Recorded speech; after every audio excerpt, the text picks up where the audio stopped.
Okay, so if I get everybody to quiet down. So last week we were talking about revision control and Git. And I told you that the better type of revision control system, okay, guys, I need you to quiet down. I can't talk over all of you. I'm loud, but not that loud. Okay, thank you. Okay, so we talked about there were classically two kinds of version control, lock-based and merge-based. Merge-based is the modern type. Git is an example of a merge-based revision control system. Let me turn this down a bit. How's the volume in the back? Is it okay up there? Okay.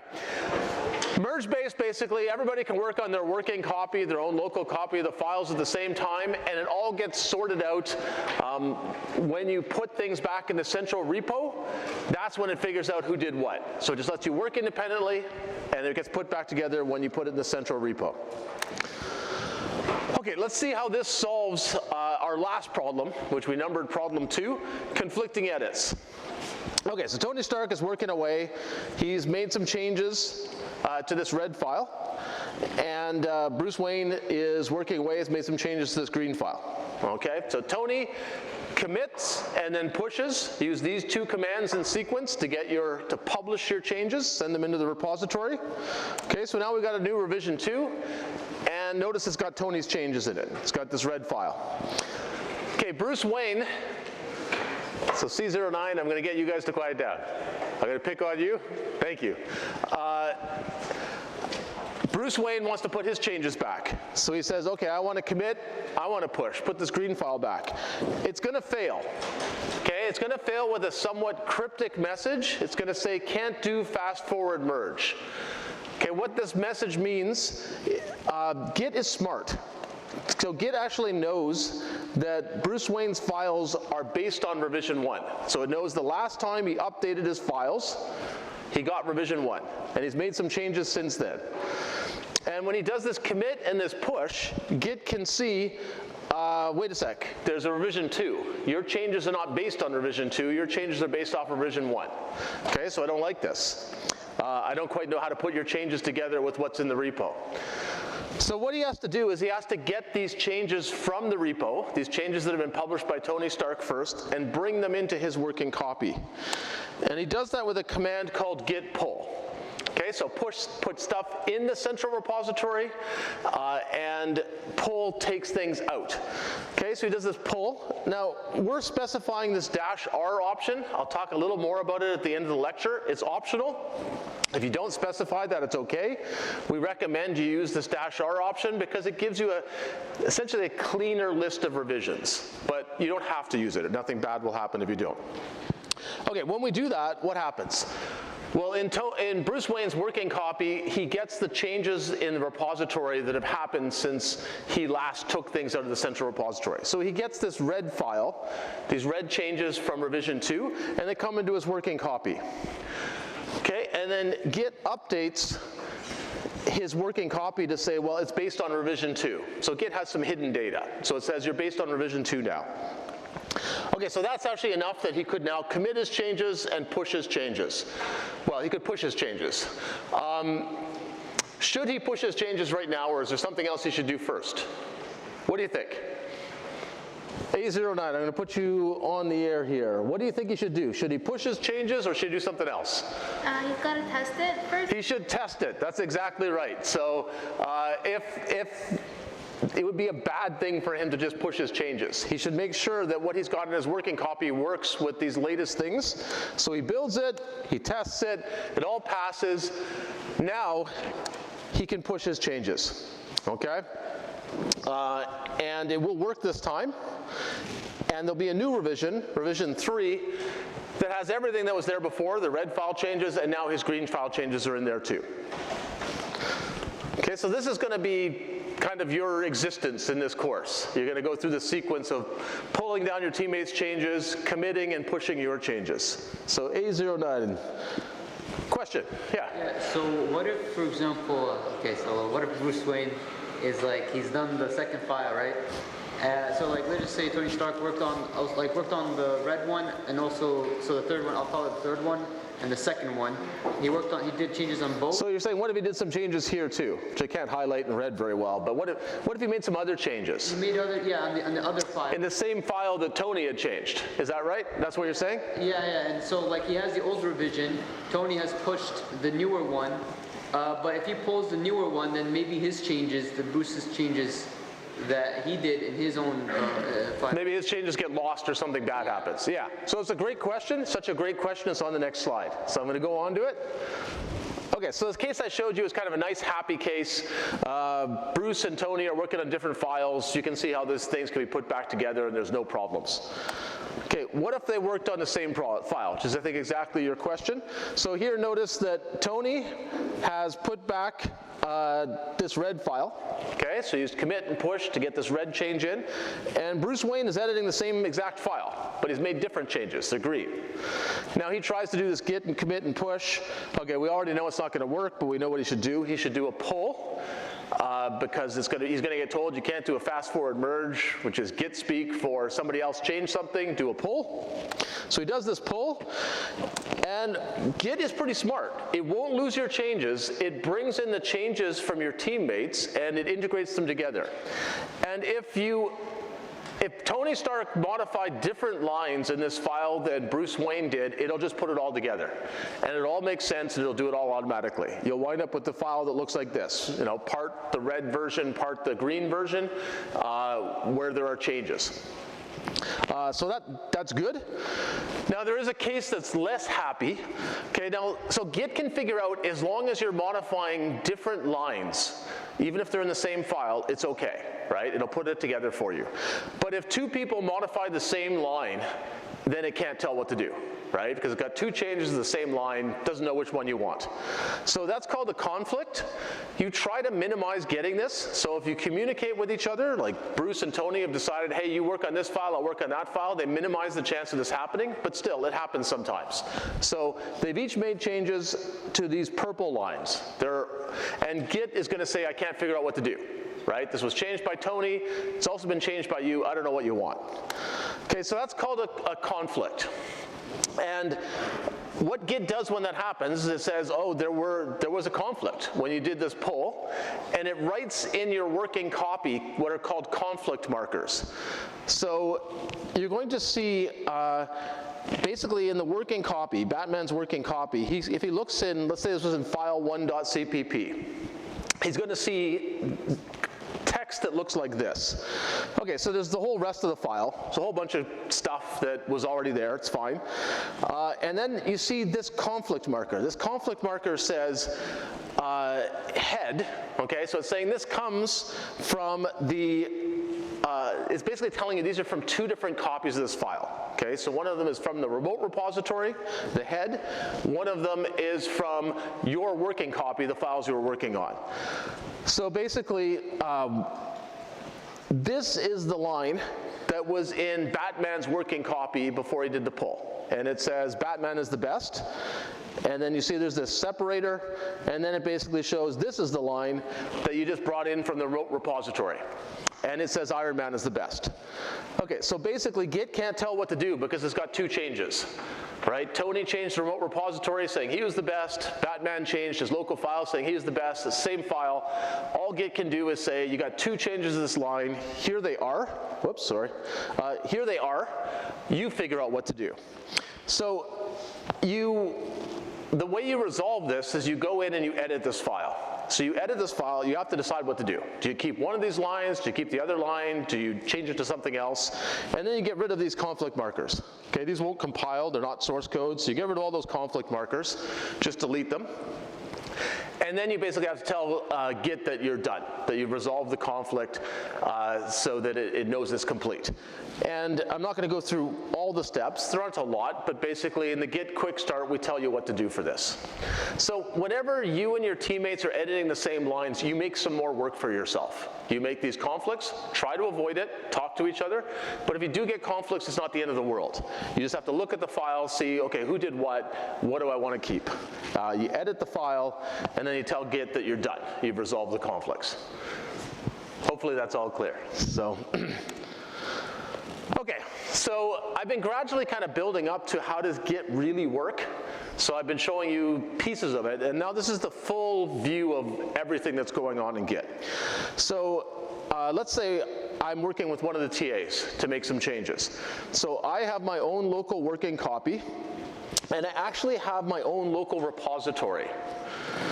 Sarah has her own working copy. These are the files she's just editing, compiling, etc.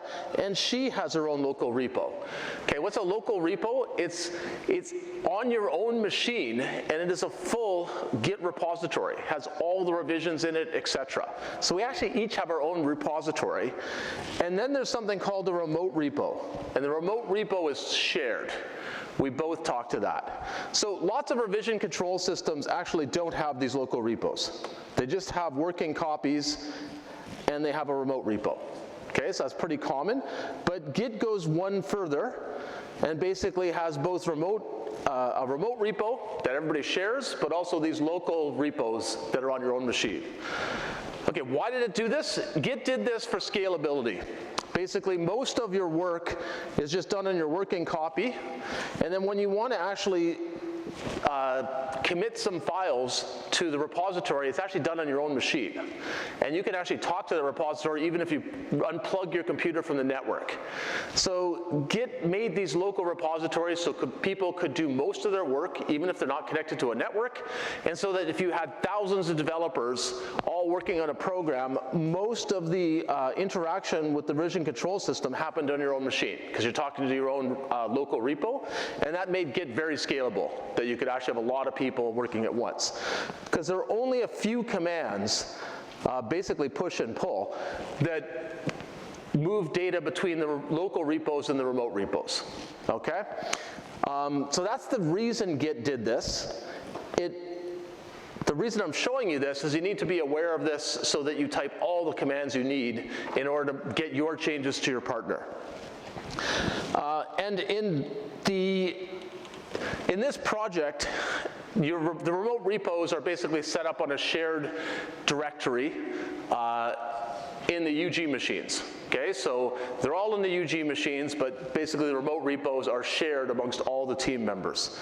How many people have heard of GitHub? Probably most of you.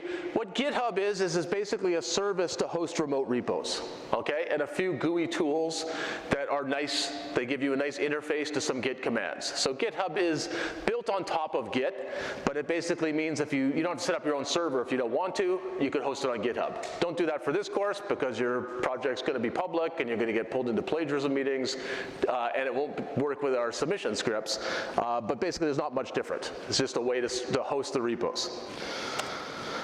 Okay, so let's look at how I do my daily work. So I come in, I want to make a change. I'm going to show you the animation again. So I'm going to change this file. So I just edit it, right? Make some changes, compile, test, work normally. When I'm happy with it, I actually have to tell Git that I've got some changes. I do that with the command called add. So add is basically gathering together changes. I can run add many times on many files.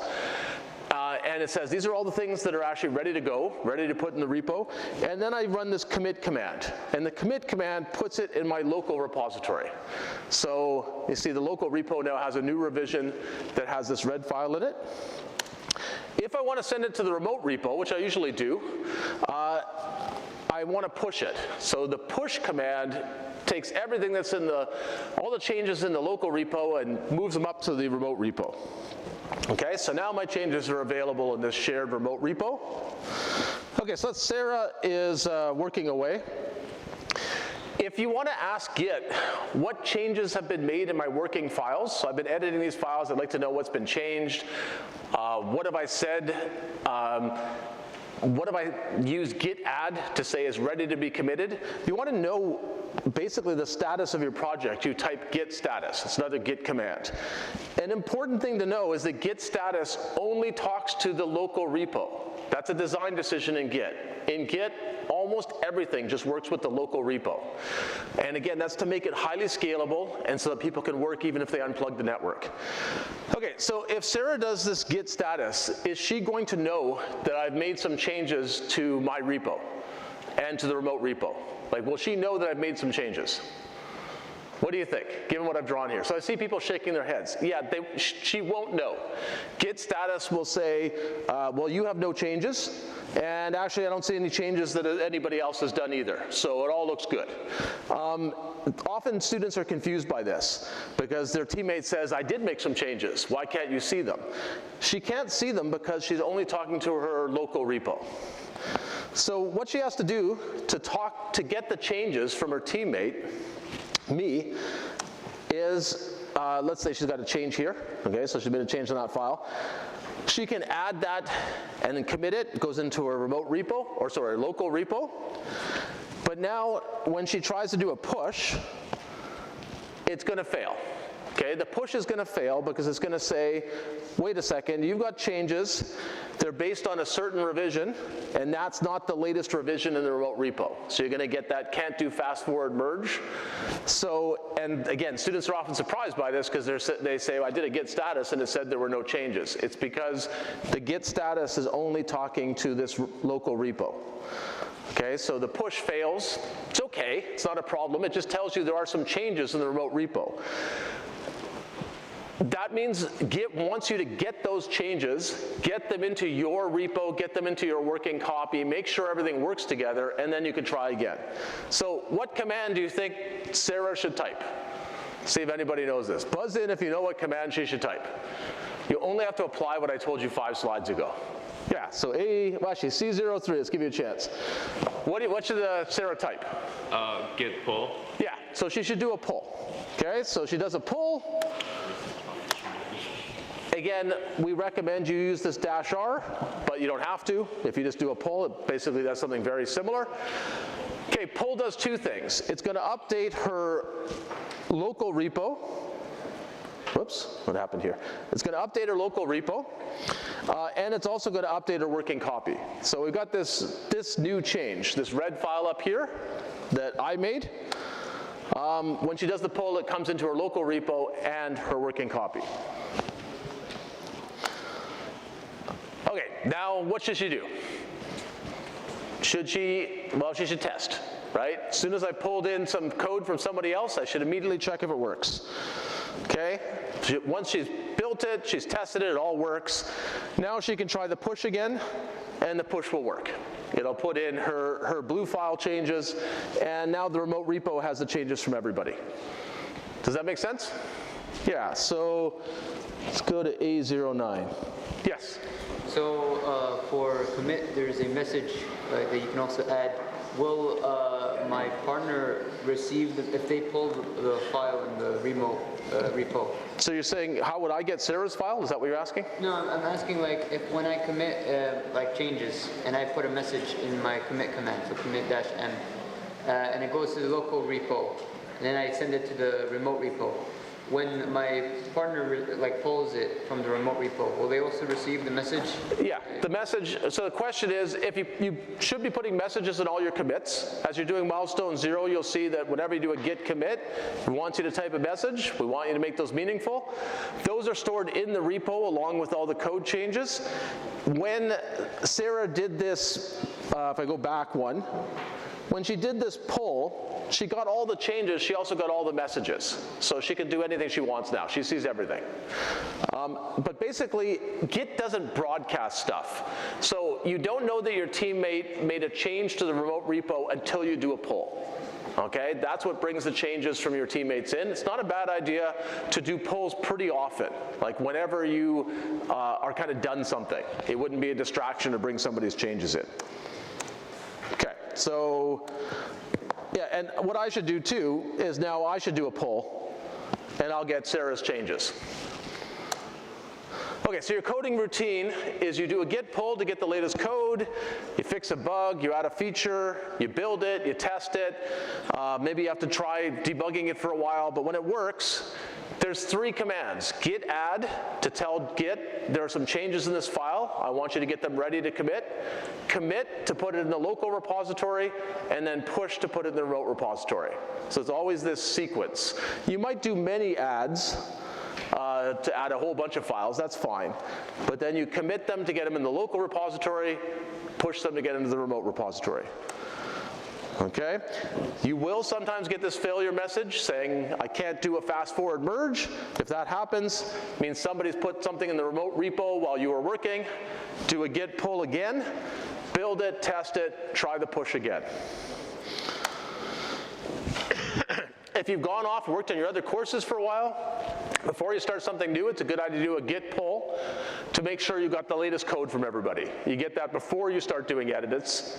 Because if you just started editing, there's a chance you edit some lines that one of your teammates edited, and when you do a pull, you get a conflict, and now you got some manual work to say which changes are which. If you just do pull before you start some work, you minimize the chances of that happening. So it's a better practice. Okay, so I'm going to teach you another important Git feature which you do not have to use in this course, but you're probably going to hear about it. You'll probably use it in your career. So it's called branching. Okay, so let's talk about why would people branch. So let's say Tony Stark's finishing off milestone 1. It's working, he's just fixing a last few bugs. Bruce Wayne is bored, wants to start working on milestone 2. But we don't want him breaking anything because we're about to submit milestone 1. So we're kind of worried if he's making large-scale changes, this might not be the right time to do it. But we'd rather not tell him to go off and just take a vacation for 3 days. So our solution is to branch. So what branch means is we essentially change what part of the repository the two of us are working on. So more specifically, branches are references. They're basically a pointer to a certain commit. And a branch is a pointer to a commit that is called the tip of a branch. It means there's no commit after it. Okay, so by default, in the projects we've set up for you, there's a master branch, and by convention, this is just something people have chosen, the master branch is the most important and longest lived branch. It doesn't have to be, you could call it anything. In fact, some people call it main instead of master. We called it master, so that's the longest lived branch. And again, it's just a pointer.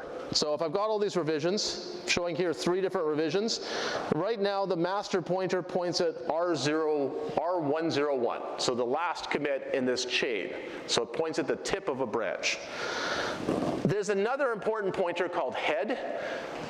It's a ref, which is git speak for pointer, and it points to the branch you're working on, okay? So right now, both Tony and Bruce, they each have their own head pointer, and they're both pointing at master, okay? Which itself is just a pointer. It's just saying this branch, this commit.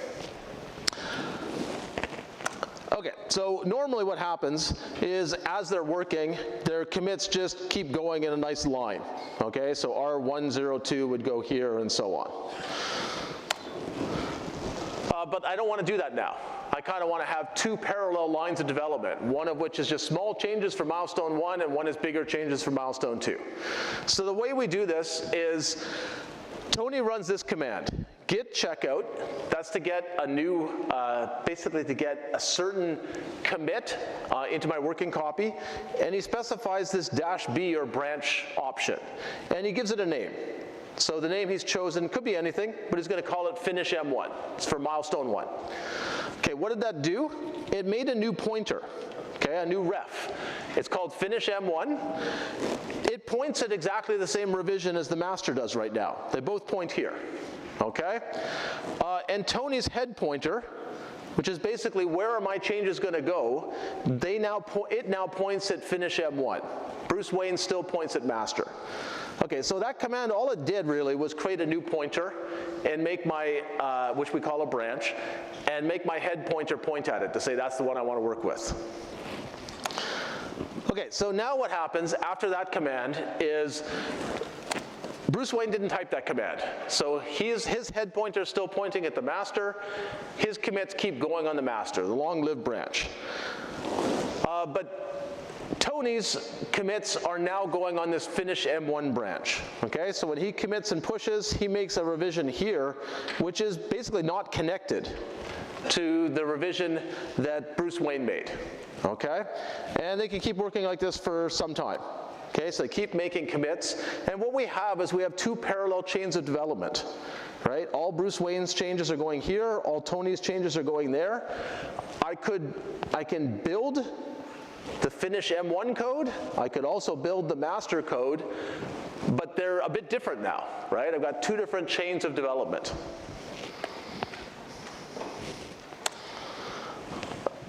So does that make sense? That's how you make branches so that you can kind of both start working on the source code without interfering with each other. Everybody with me? Okay. Now, what happens often, is that maybe I find a bug and I'd like to fix it on both of these. Okay? Whoops, this should be called finish M1. So that name is wrong. I'll fix that after. So let's say this revision 106 was a pretty important bug that Tony found and fixed it, and we shouldn't just fix it for milestone 1, it should be fixed in the master code, the long-lived code 2. And he'd rather not do this by hand. I mean, he could go and tell Bruce, hey, I got a bug, here's what it is, go fix it. He'd like to just tell Git, take that commit and get those changes into the master, because it turns out these ones are important. And there's a command for that called git merge. So if he types, what he has to do first is he has to make his head pointer point at the master again. So he does a git checkout master to say, I'm now working on the master, put my commits there. And then he runs this command, git merge and the name of the branch, finish M1.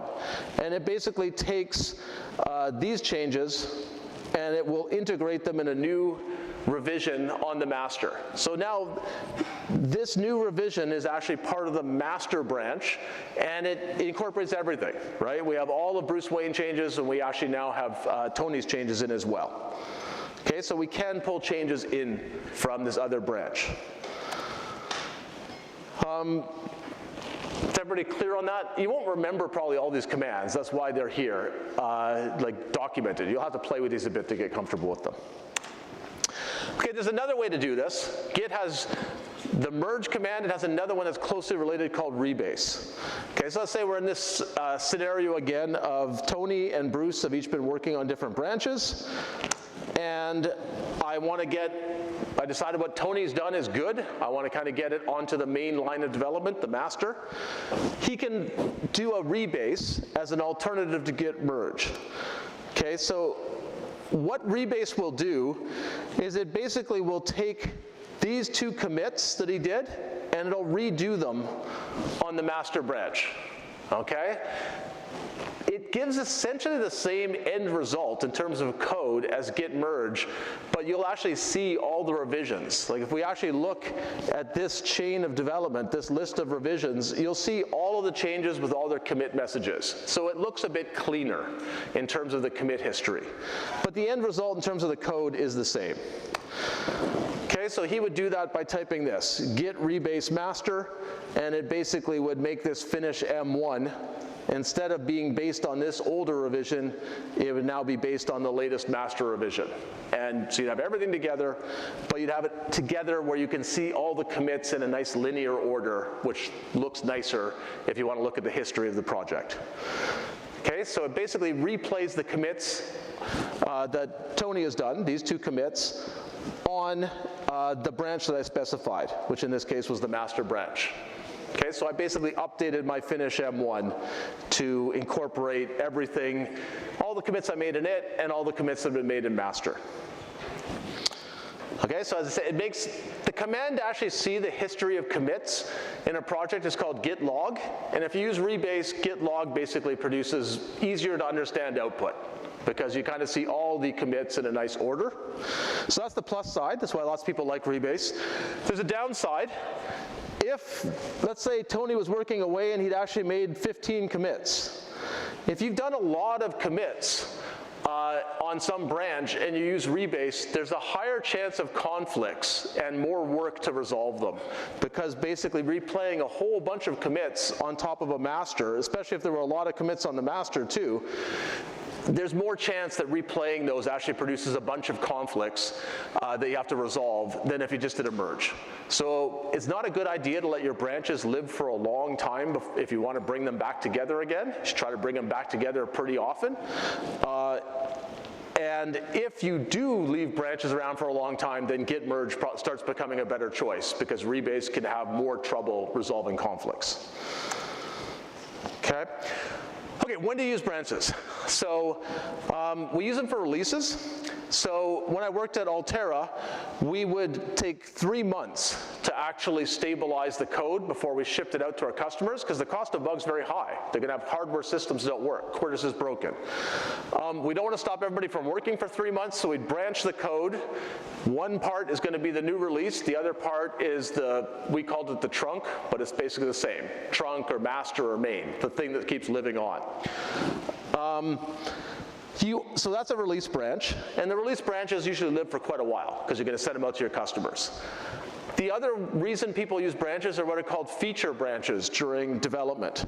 So a feature branch is you make a branch, you're going to make some new feature, you're going to try to do it relatively fast, and you're going to merge it back into the master branch.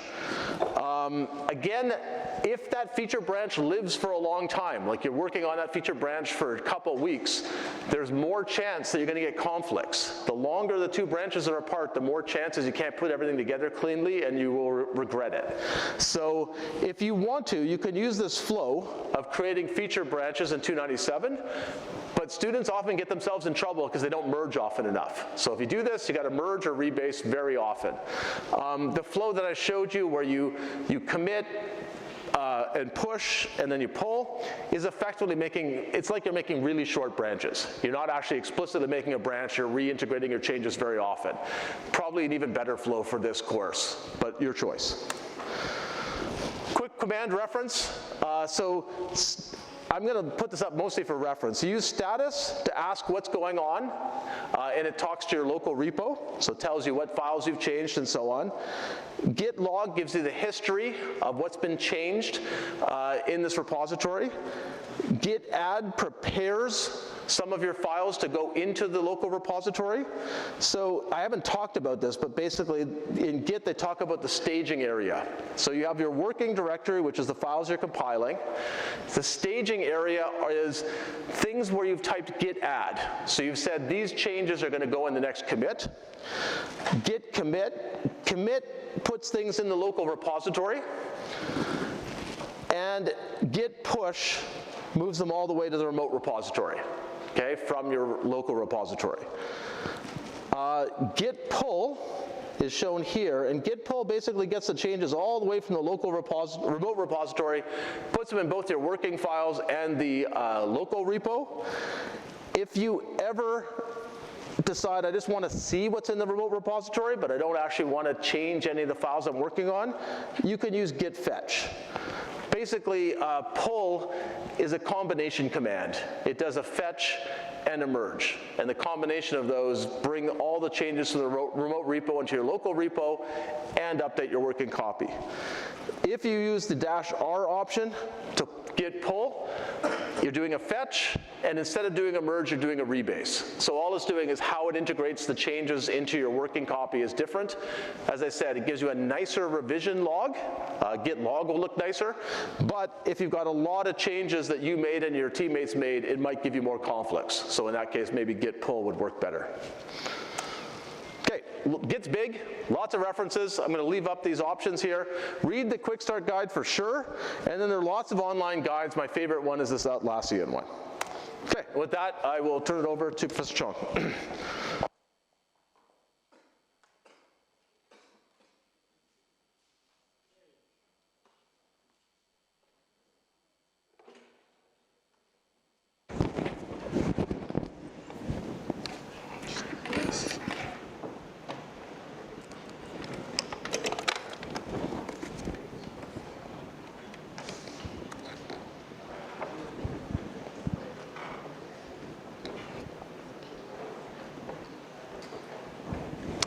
Okay, thanks everybody. So we're going to turn our attention now to wd0, the assignment on made to stick, the initial one.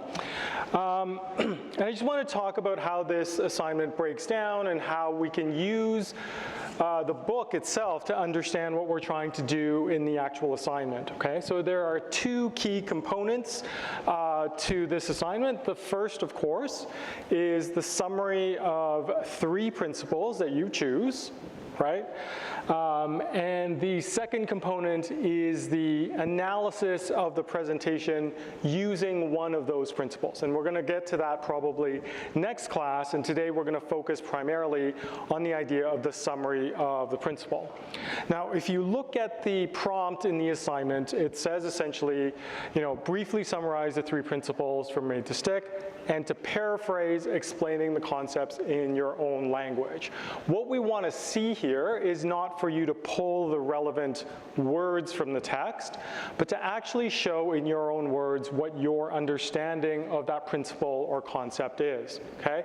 One thing you should already know about engineering writing compared to writing English essays is that we very infrequently use direct quotations. Right? And why is that? Well, it's because in engineering writing, what is really important is the ideas and not the exact expression of those ideas in the words. Now,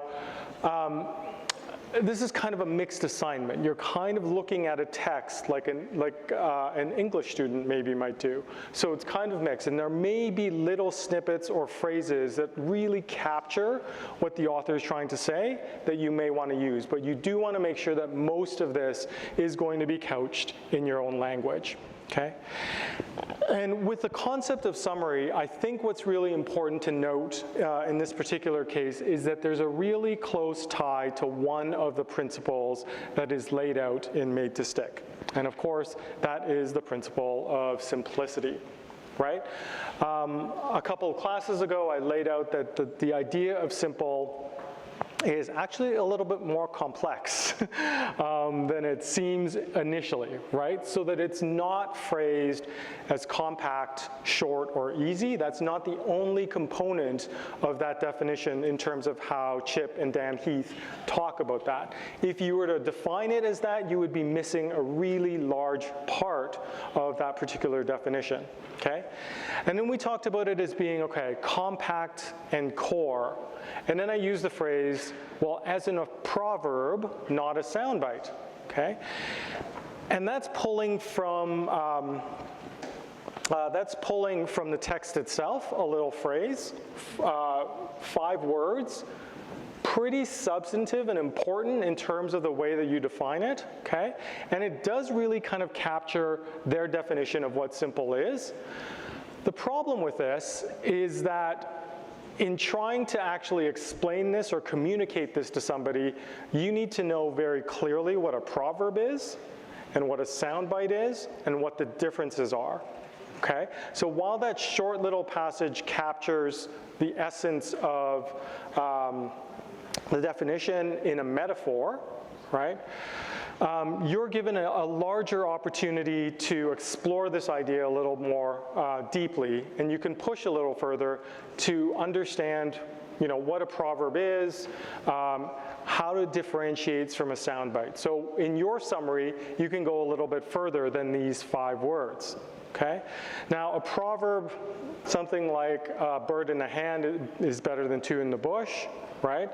A soundbite is obviously just something that you hear and you can remember very clearly, okay? So those 2 components. Now, if you look a little bit more closely at the way that they define the idea of simple, and as they move beyond this idea of just a proverb and a soundbite, they really get to kind of explore this idea of the commander's intent.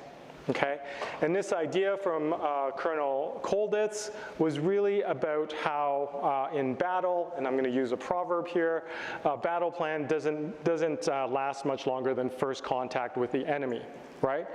And you might have a very detailed plan, but what you need underneath this plan is a really good idea of what the core intent of that plan was, because once you are in battle, often those plans kind of go awry and you have to recall what the core idea of your plan actually was, okay? So in the book, they talk about how finding this core intent is really about stripping the idea down to its most critical essence. So don't worry about each of the stages that you want to be able to complete, but make sure you get to that critical essence. Okay? Importantly, they define it as having three things, right? Getting to this idea of this core intention, okay, or core message, okay? Making sure that it's concise, but then also helping us to understand how to act based on this simple or core message. Okay, so we see that in a proverb, right? A proverb is a short saying that tells you how to act in certain ways, right? And they're often cross-cultural because they have so much meaning and significance, okay? Now their example, one of the, I think the best example in the book is when they talk about Southwest Airlines, right? And they talk about this idea of, you know, we want to be the low-cost carrier, right? And the example in the book was this idea of, okay, somebody proposed the idea, okay, what if we add Caesar salads, chicken Caesar salads to each of these flights? It'll make a bunch of people happy, it'll improve our food offerings, but really what they use that core intention as, or the commander's intent in Southwest, is to really help determine what course of action they would take. And they ask themselves the question, is adding chicken Caesar going to make Southwest the low-fare airline carrier on that particular route? And of course, the answer is no, right? And so really it's about developing this idea of a core intention that leads to understanding how to act in certain cases, okay? So if that's the way that we define simple, right, and the idea of simplicity, obviously it goes beyond compact, short, or easy, kind of contains a few more components, okay? We can start to look at some examples of how maybe we would write the summary up, okay? This is an example that I'm going to show from a student paper for wd0, okay? And I'll just ask your opinion out there. What do we think of this definition of the simple principle in made to stick, based on what I've just talked about? Give you a second to digest it, and then any takers, hands up or press your mics.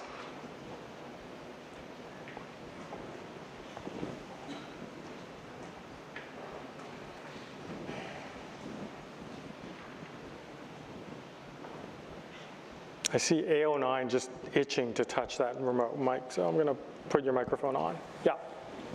I guess there's a lot of reference to terms that the reader might not be aware of, like what stickiness actually refers to, dumbing down, sound bites, like that. Okay, so it doesn't really give a very direct definition of the principle of simplicity. That's a really good point. It says there's a lot of terms in there that need definition and clarification, okay? So we can look at that first sentence a little carefully because that's where we want to look, where we start, right? And it's not a very sticky introduction, is it? It's not a very useful introduction. It's wordy and it's not very meaningful. Okay, so what does that sentence actually say? Well, I think it just says, in made to stick, simple is the first principle of stickiness. Okay, all right, so we fixed that. We've done one thing. We've made it more concise, okay? But what we haven't done is we haven't really gotten at the core intention or the core message, and we haven't gotten to the idea of action either, right? So it's still not a very sticky introduction, okay? It's less words, but it's not particularly meaningful.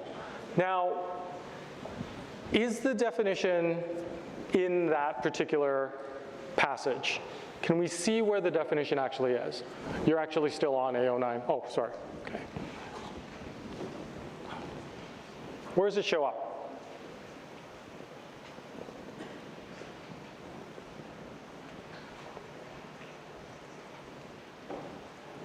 C14? In the last sentence where it says simple is finding the core of the idea. Yeah, so the definition, the meaningful part of it is actually at the end of that particular paragraph. Okay? So the first thing we would want to do if we're trying to be simple, clear, and concise is to pull that to the front. Okay? At least you're defining, okay, at this point, in mate to stick, simple is all about finding the core of the idea. Okay? So then you can kind of turn it into something that looks like this. Okay? As they tell us, this is not simply in terms of dumbing down or sound bites. You don't have to speak in monosyllables to be simple. Okay.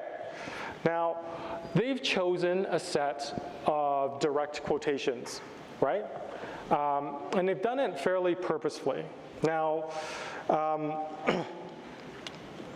here, they've actually misattributed here because, in fact, if you look at the text, okay, this whole passage is from Chip and Dan Heath. Okay? So you want to be really careful if you're pulling passages from the book to make sure that you put quotations around it, because otherwise it would be an academic offense. Okay? But more importantly here, okay, because this is the definition, this doesn't actually speak to the concept or work to explain that concept in the context, right? And so using this particular set of statements and pulling this particular passage from the text isn't helping to define the concept particularly well, okay? So essentially, you want to be really careful what you're pulling to make sure that you're using passages, if you are pulling passages, that actually explain the concept particularly well in this particular context, okay? Now, you would want to pull, for example, and link it to the idea for core intention. So now, once you have this core intention, you can express it concisely without dumbing down or reducing the idea to a soundbite. Okay, that's a little bit better because it's related and linked to that particular concept of finding the core. And then what's still missing here is that we're missing this something about how this leads to stickiness or how it leads to an ability to act on a core idea. So I would probably add a component here that adds, okay, helps people understand how to act or how to prioritize their actions. And then these components are what makes simple messages memorable, because we want to talk about the role of simplicity in the stickiness of messages as well, okay? So now we have a good starting point, right? It's not finished, okay, I don't think. And you want to think about that a little bit further. But remember, what we're really after is not a textbook definition. It's really about what's at the core of your understanding of these principles, okay? And we're looking at the concept of simplicity as key in crafting your own messages, okay? Now, we can start to apply this to the rest of those concepts as well, okay? So we think about unexpected. Okay. It's not just use the element of surprise to get somebody's attention, okay? You'll see the example that they use is the example of the Super Bowl ad where there's a marching band and then wolves run through the field and start tearing people apart, okay? That's a very famous example of an ad that certainly does use the element of surprise, but it doesn't do a very good job of making that message memorable. Okay? And similarly, surprise is not the only thing there, right? And then similarly with the other concepts, it's not about just using concrete examples. It's not just be credible. It's not just use emotions or tell stories, right? In the context of unexpectedness, it's about understanding that audience's expectations about a set of core messages or a core message, and to break these expectations in order to get their attention and refine their understanding of the core concept, okay? And I think the best example from the book is that Enclave minivan example, right, where it looks like it's an ad for a minivan, but halfway through there's an accident, and it turns out that the message is really about road safety and driving safety rather than an ad for a minivan. Okay, so as you're thinking about this, you'll want to think more about these questions around what do concrete examples do, how you can create credibility, why and how to make people care, right?